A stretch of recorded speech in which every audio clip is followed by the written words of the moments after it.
Hello there. I am Chapstick. And today I will be taking a look at some controllers for Super Smash Bros. Ultimate and recommend my personal favorites.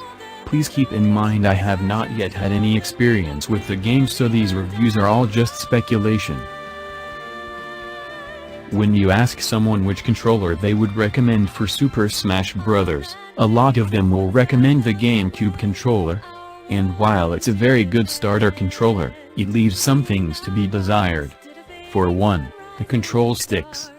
They are very big compared to the other controllers, so when trying to change direction it might feel laggy because your fingers have to move so far. Also, the buttons are in a really weird layout. Not even close to the standard rhombus configuration you expect from most modern controllers. These buttons are more in the shape of a trapezoid. Finally, the bumpers are weird. They are pressure sensitive, so you will have to push pretty far to get the controller to register the button press and do a shield or grab.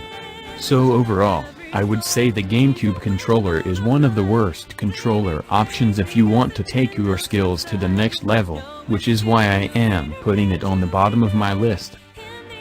A slightly better option is the Nintendo Switch Pro controllers. You can purchase them wireless or wired, and they are USB compatible, so you can use them on your PC if you want to. These controllers are more similar to modern controllers like the Xbox One or PS4 DualShock controllers.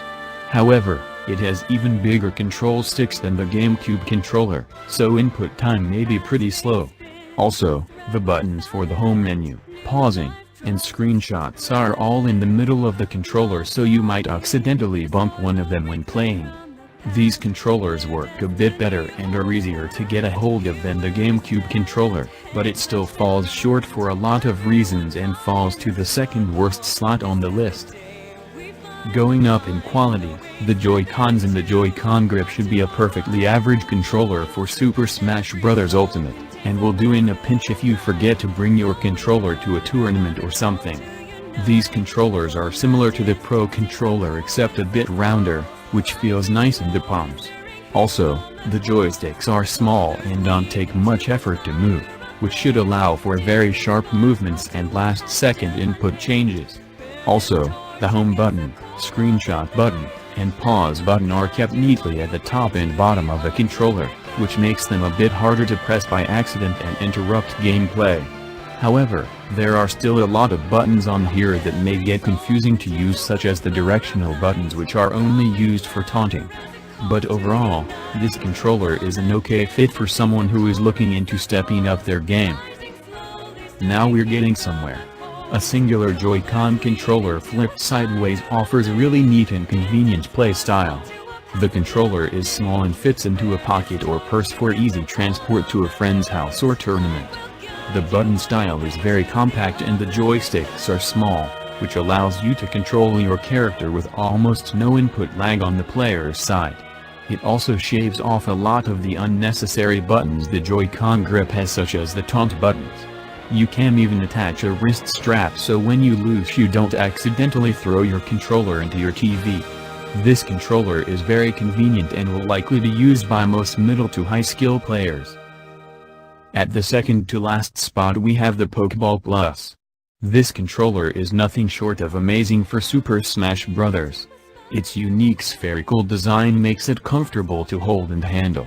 Also, all the unneeded buttons have been removed from this controller, leaving only a control stick, an A button, and a B button.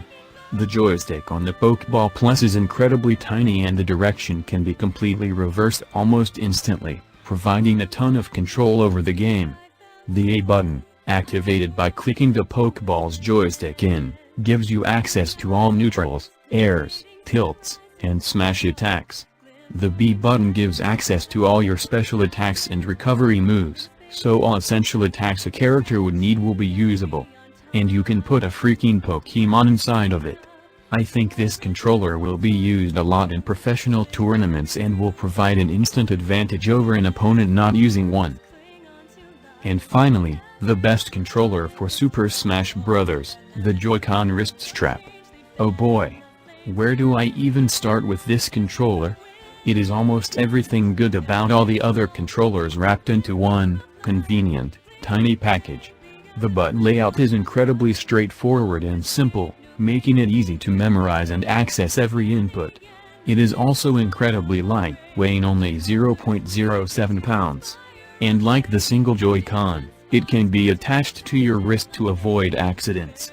Overall, this controller is incredibly convenient to use and transport, and has my personal pick for the best controller to use in Super Smash Bros. Ultimate. So guys, those are my picks for the best controllers to use in Super Smash Bros. Ultimate. Did I miss anything? Let me know in the comments below.